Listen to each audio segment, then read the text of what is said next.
Radhe Krishna Radhe Krishna Radhe Krishna Radhe Radhe Krishna Radhe Krishna Radhe Radhe Radhe. Hello મિત્રો, કેમ છો? મજામાં? જય શ્રી કૃષ્ણ. આજે આપણે લીલી મકાઈના ભજીયા બનાવવાના છે. આપણે સરસ મજાની લીલી મકાઈ લઈ લીધી છે. આવી રીતના એના છિલકા નીકાળી દેવાના છે. એકદમ ફ્રેશ મકાઈ છે લીલી, તો આપણે એના ભજીયા બનાવવાના છે. પણ જે આવી રીતના જેના રૂસા આવે એ બધા જ વણી લેવાના. પહેલા આવી રીતના સરસ બે મકાઈ લીધી છે આપણે. બીજા જે બી મસાલા બધા કરવાના છે, પૂરો વિડીયો શેર કરવાની છું. બધું ઝીણું ઝીણું સમારી રાખ્યું છે, એ પણ હું તમને બતાવી દઉં છું.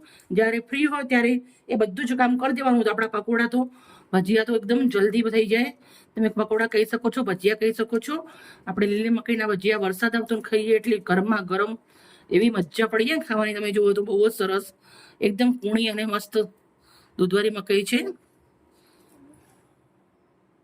સૌથી પહેલા આપણે મકાઈને તમે જો થોડા મોટા દાણા હોય તો તમે એને છે ને તો છીણીથી છીણી શકો, મિક્સરમાં જારના અંદર કરી શકો. પણ આપણે દાણા એકદમ કૂણા કૂણા છે એટલે આવી રીતના હું ચક્કુની મદદથી કટ કરી લઉં છું.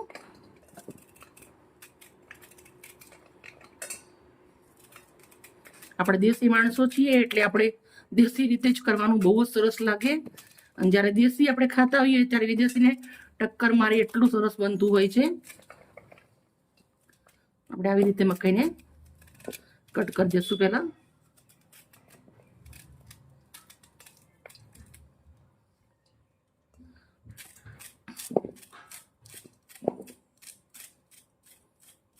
બીજી મકાઈ પણ આપણે આવી રીતે રેડી કરી દેવાની છે. બંને ડોડા આપણે છીણી અને લઈ લીધા છે. હવે મેં પરાર લીધું છે અને આવી રીતના એને પરારથી અધકચરા કરી દેવાના છે. આ થોડી મહેનત લાગે, પણ મહેનતનું ખાવાનું કેવું સરસ મીઠું લાગે ને. તમે મિક્સરમાં બી ઘૂમરો મારી શકો છો, પણ આવી રીતે કરશો તો તમને બહુ જ મજા આવશે ખાવાની. ઝીણા નથી કરવાના, આપણે અધકચરા જ રાખવાના છે. આને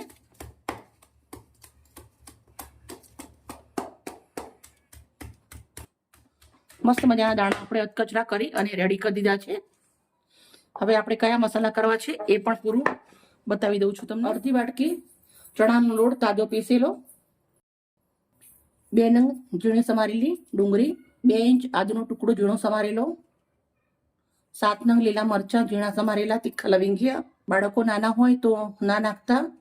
મરચા લીલા, 2 ગાંઠ ઝીણું સમારેલું લસણ, 1 ચમચી ધાણા જીરું, 1 ચમચી લાલ મરચું, 1 ચમચી મીઠું, 1 ચમચી શેકેલું જીરું, અડધી ચમચી આપણે અજમો લીધો છે. એને પણ આપણે હાથથી થોડું મચડી નાખશું, ટેસ્ટ મસ્ત આવે, ગેસ ના થાય. મિત્રો તમે જોઈ શકો છો સરસ મજાનું મસાલા કરી દીધા છે આપણે મિક્સ. હવે આપણે ચમચીથી પેલા મિક્સ કરી દઈશું. હવે આપણે લાસ્ટમાં નાખવાના છે લીલા ધાણા, ખૂબ અડધી વાટકી એટલા. પછી થોડું એવું પાણી નાખવાનું છે.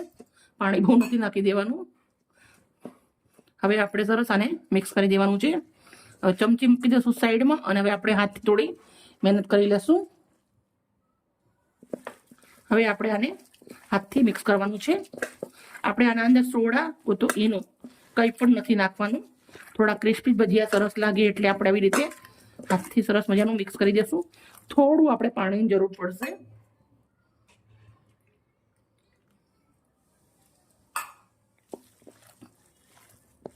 મેં પાણી ફ્રીજનું ઠંડુ આવે એ વાપર્યું છે. આપણું બેટર સરસ રેડી થઈ ગયું છે.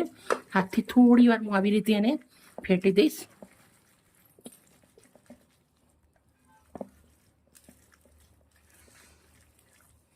આપણું બેટર સરસ રેડી થઈ ગયું. મારી એક નાની ઢીંગલી બેસી ગઈ છે બાજુમાં, વચ્ચે વચ્ચે વાતો કરાવે છે. જ્યારે લારી વાળા ભજીયા ખાવા હોય ત્યારે કઢાઈ હંમેશા લોડાની જ લેવાની છે. મેં લોડાની કઢાઈનો ઉપયોગ કરી દો. કઢાઈના અંદર તેલ મૂકી દીધું છે. તેલને મસ્ત ધુમાડા થાય એવું તેલ ગરમ થઈ ગયું છે સરસ. તેલ ગરમ થયા પછી થોડો એવો તાપ ધીમો કરી દેવાનો છે અને આપણે સ્ટેપ બાય સ્ટેપ આવી રીતે લઈ અને ભજીયાને મૂકી દેવાના છે.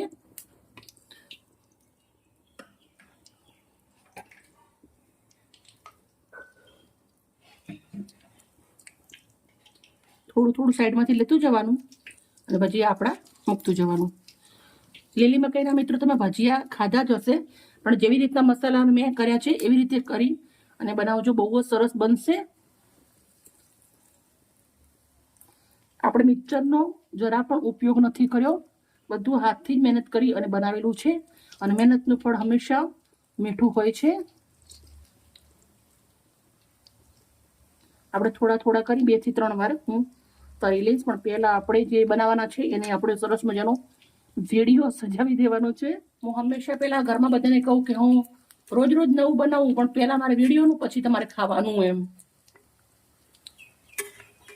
મસ્ત ક્રિસ્પી થશે ત્યાંથી પછી આપણે એને ઉલટાવવાના છે. હવે આપણે ધીરે ધીરે આવી રીતે એને ફેરવશું હળવા હાથથી.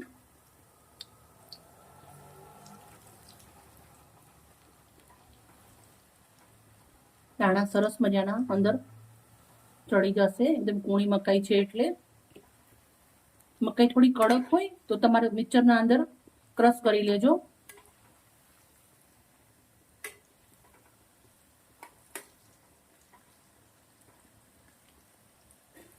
મિત્રો તમે જોઈ શકો છો આપણા ભજીયા મસ્ત મજાના તરાઈ ગયા છે, એકદમ સરસ મજાના.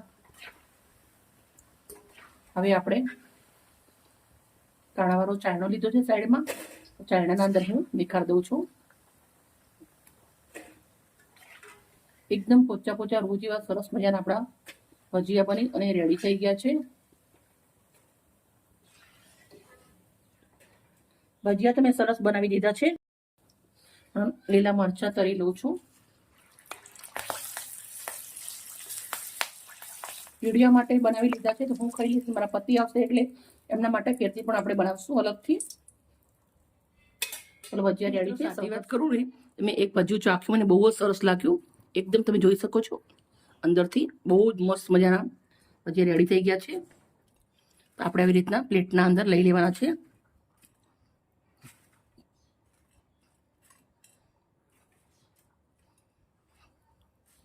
ગરમા ગરમ ભજીયા હોય, ચા હોય, ચટણી હોય, ઓ ભાઈ ખાવાની મજા પડી જાય. 3 નંગ લીલા મરચા આપણે જે તરેલા છે લીધા છે. પછી ભજીયા હોય તો ડુંગળી વગર અમારે ના ચાલે, તો ડુંગળી પણ લઈ લીધી છે.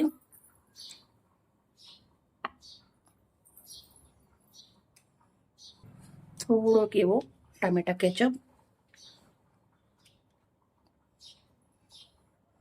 તમે કંઈ પણ લીલી ચટણી પણ બનાવી શકો છો, પણ આ બનાવતે થોડો સમય લાગી ગયો છે એટલે મેં ચટણી નથી બનાવી. ચટણી રેસીપી આપણી ચેનલમાં ખાવાની મજા પડી જવા સરસ મજાના લીલી મકાઈના ભજીયા રેડી થઈ ગયા છે. મિત્રો અમારી વિડીયો સારી લાગી હોય તો પ્લીઝ એક લાઈક કરજો, દોસ્તોને શેર કરજો. આવી જ રેસીપી સાથે કાલે મળીશ. Okay, bye bye. Radhe Krishna, Radhe Krishna, Radhe Krishna, Radhe Radhe Krishna, Radhe Krishna, Radhe Radhe Radhe.